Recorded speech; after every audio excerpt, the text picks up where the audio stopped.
welcome to this week's episode of the Bulldog Blitz. I'm Macy Marin. And I'm Marshall Lyles, and we've already had an exciting start to the fall sports here at Samford. And this week we'll be catching you up on all things Samford football, soccer, and volleyball. We'll be talking with the basketball head coach, Scott Pageant. Hearing more from Samford soccer star Jermaine Siopa-Sinway, learning about what the baseball team has been up to, and explaining the new Samford fan app. But before all that, we have a special feature story with Amari Williams. How do things still look for you and your team? We still looking, pretty good. I mean, we got, a lot of games left, a lot of conference games left. So basically, just be us from here on out, just keep fighting through adversity, figure out a way to win each game. We got a chance at the title. As a Birmingham native, you went to Parker High School, very illustrious Parker High School. I believe it is still the oldest standing high school in the state of Alabama. Is that correct? Yeah. Okay, well, you were a three-star athlete, not only in football, but in basketball and baseball as well. So you had many options of schools that you could have gone to for any sport. What made you choose Samford University? Samford was really close to a couple of family members who, I needed to be close to. And also, Pat Sullivan, Heisman Trophy winner, Coach Shea, he's also from Birmingham. He went to Winona High School, rival high school, but, it's all good. And they was just great people, and Pat Sullivan also, from, the area as well. So it's just a good choice coming to Samford. Okay, well, Amari, we were able to dig deep throughout history of the internet. The internet is undefeated, as you know, from the many memes and things that we've been able to find in the past. So we were able to find some of the miraculous highlights that we have been able to compile that got you here to Samford, that got you recruited. So do you want to take a look at them and give them your little commentary? Yeah, we can do that. That was a pretty nice catch. Yeah. A little toe tap right there, Okay, now this was a rivalry game for you guys. This was against Winona. Yeah. So, big deal. Yeah. Felt like I went off this game, too. I scored the only touchdown, kicked the extra point, and caught the interception to ice the game. I remember this one. It was like my dad right there on the sideline taking pictures, too. You can find me up there at the top in the slot. Yeah.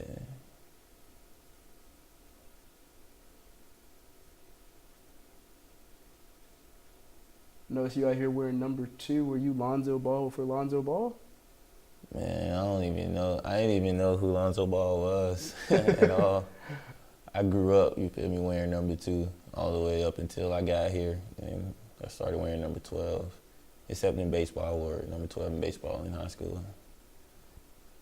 So did that make it easier for you to just wear number 12 on the field? Yeah. A lot of my best friends went to the other school too. So this game was, really, really important,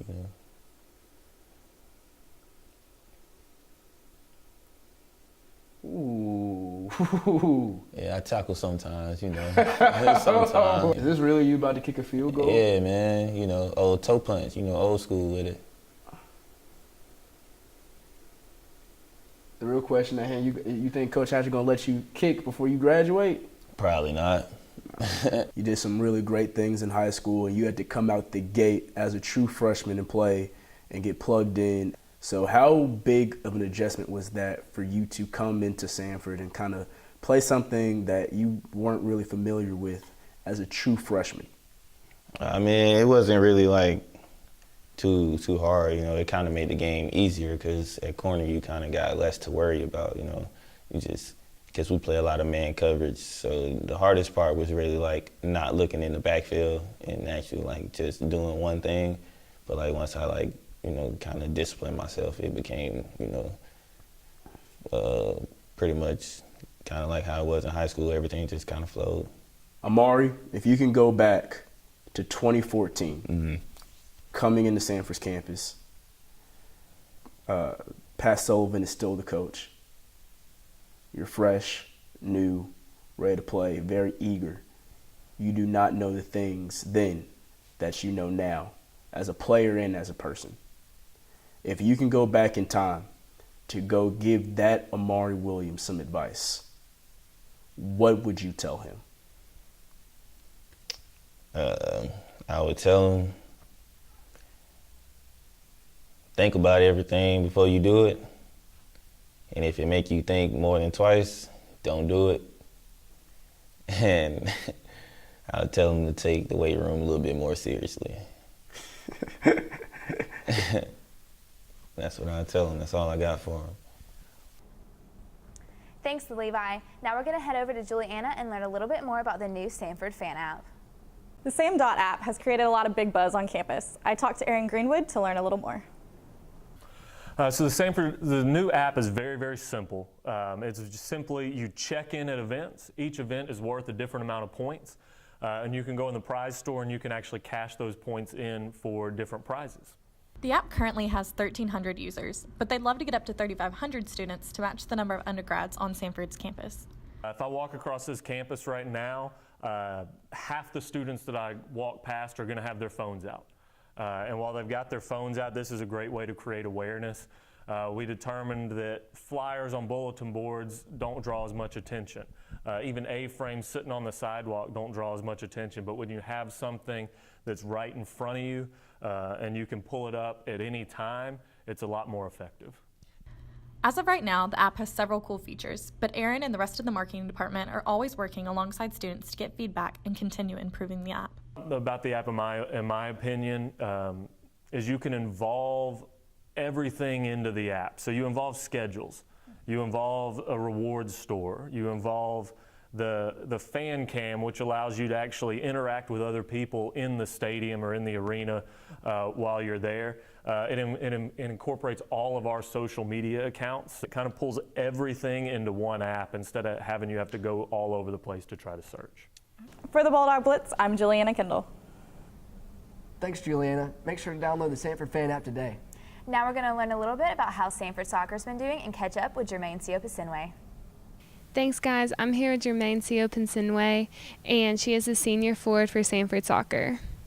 Jermaine was not going to come back to play her senior season, but she had a change of heart, and now she's back. So there was a ton of stuff that went into it. I was first thinking about coming to grad school, and then as well as kind of looking out into the future in terms of going pro, as well as my national team stuff. And so I think this year for the national team wasn't really that busy. And so I kind of just thought about how that would kind of go into me staying completely fit for my national team duties as well as coming back. And I just love the senior class that's in there right now. And so I was, that's just an opportunity I couldn't miss, playing with them for another fourth year. She is looking forward to their championship run and a chance to win another SoCon championship. But I really don't have any expectations of myself. I just want to do well, play hard, play with a lot of heart and determination. And I think the accolades will come when you do that. You kind of don't want to really think about stuff like that because then you put a lot of pressure on yourself in coming back. And so my goal is just to play hard, help the team win, because that's kind of our goal. We just want to win the league again and get back to the NCAA tournament. Samford Soccer played 2 games. Friday night they played at Western Carolina and Jermaine scored the winning goal with a final score of 1-0. Sunday they played at ETSU and won the game 2-0. For the Bulldog Blitz, I'm Mary Pike. Thanks, Mary. And now we're going to go learn more about what's happening with Samford volleyball. This past weekend, the Samford women's volleyball team started conference play. In the first conference opener, the Samford Bulldogs came up short with a 3-0 deficit against the Citadel at home. However, the Bulldogs weren't going to let that loss bring them down. They bounced back the following day, facing the Wofford Terriers with a 3-1 win at home. We're just really trying to create some good mojo and consistency of play, and that's what we talk about. And so tonight we did both, and that's the result. So, you know, we're still tinkering with some things and trying to figure some things out. But overall, it was a solid performance from us. In the win against Wofford, Coach Chan was very impressed by the performance of his freshman starters. They've been great. I mean, they kind of been freshmen at times, but you're seeing them start to real mature and really embrace the roles and what they have to do to be successful at our level. So we couldn't be happier with Kendall and Sierra really getting a lot of playing time for us. The Samford women's volleyball team will be on the road to Western Carolina and UNCG for 2 major conference play matchups this week. For the Bulldog Blitz, I'm Addison Hill. Thanks, Addison. And now we're going to head over to Emily, who's going to catch us up on what happened with Samford football in Western Carolina this past weekend. On September 23rd, Samford football traveled to Western Carolina for their conference opener. The Bulldogs lost a close game, 38-34. The teams went back and forth in the first half, Western Carolina taking a 17-14 lead going into halftime. The third quarter ended with Samford ahead 27-24. With 7 minutes left in the fourth quarter, Western Carolina scored a touchdown and took the lead 31-27. On the final drive of the game, Samford started at the 1-yard line with 2 seconds remaining. Samford then called a timeout and an incomplete pass ended the game. It's always disappointing to get beat anytime, but especially in a game that you felt like you had it in control there at the end. And but got a good group of boys, and we got to bounce back. Enough blame to go around to everybody, but we got to point to each of ourselves and do a good job of pulling out the bad stuff and let the good stuff grow inside of us. And hopefully we'll look back at this game and say it was a positive turning point in our season. But the game wasn't without any high points for Samford.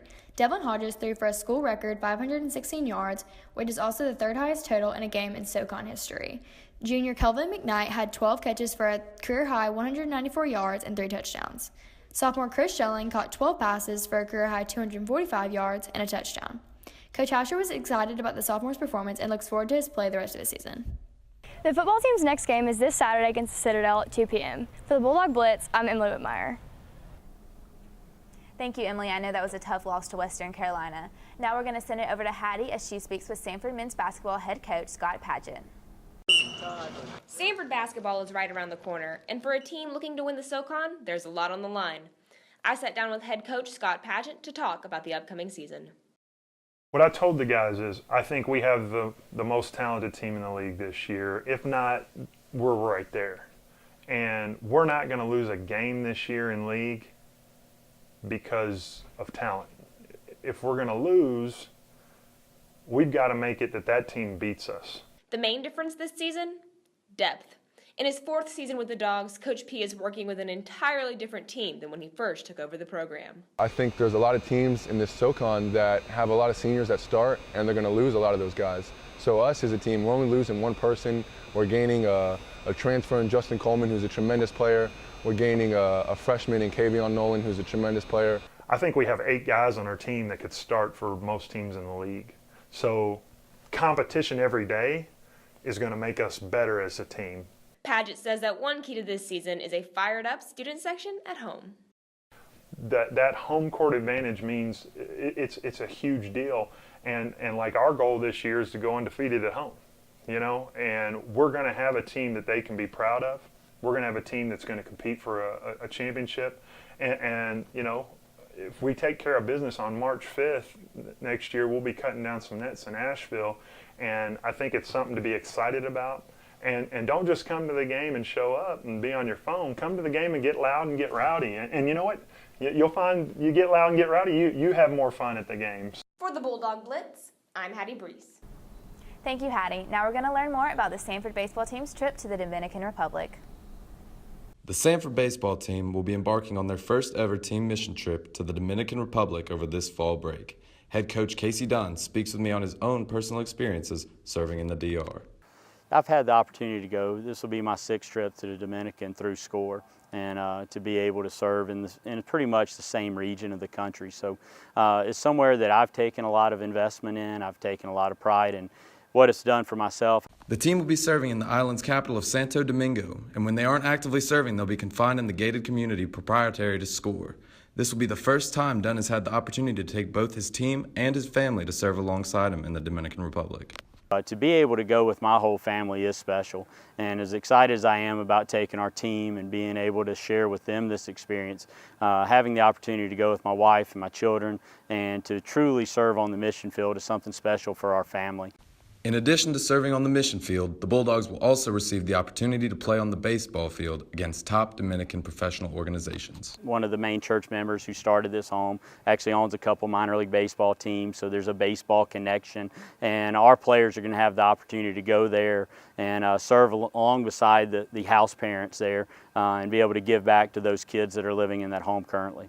The Bulldogs will be serving on the mission field from October 6th through the 8th, and we look forward to seeing them home safely. For the Bulldog Blitz, this is Jack Rude. Samford football currently has 3 former Bulldogs in the NFL, and all 3 were able to make an impact this past weekend. The first of our Bulldogs to make an impact this past weekend was Jaquaski Tart, a safety for the 49ers. They lost a heartbreaker to the Rams 41-39, a game in which he had 7 tackles. Defensive lineman Michael Pierce was also in action this past weekend as his team traveled to play in London. Pierce had 3 solo tackles and the Ravens lost to the Jacksonville Jaguars. The third of our Bulldogs to see action this past weekend was James Bradbury, defensive back for the Carolina Panthers. He racked up 4 total tackles, and that puts him at 12 for the season, which is good enough for second on the team. It's always nice to see familiar faces in the NFL. We are proud of our former Bulldogs.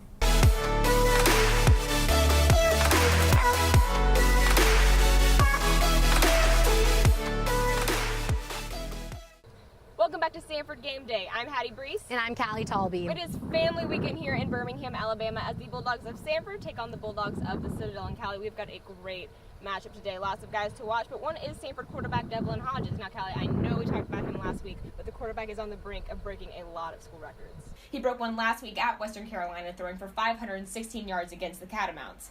He's completed 685 passes in his career, just 19 completions away from the current record of 704, set by Ray Nelson from 2001 to 2004. He has also passed for 7,619 yards in his career, just 331 yards short of Nelson's current record of 7,950 yards.